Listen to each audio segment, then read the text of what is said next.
Huwag mong husgahan ang isang tao bisa uri ng kanyang trabaho. Katulong man yan, karpintero, basurero, o kahit ano pa ang trabaho, basta marangal. Dahil hindi naman batayan ang trabaho para respetuhin mo ang isang tao. Dahil ang buhay, kailangan natin ng diskarte para umasenso. Aanin mo ang diploma kung wala kang respeto sa kapwa. Kaya tayong lahat ay pantay-pantay lang. Tayong lahat ay may karapatang tratuhin ng tama kahit walang pinag-aralan.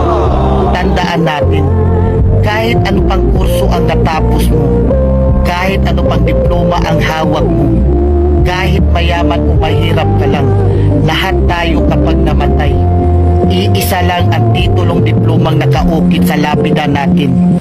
Rest and Peace.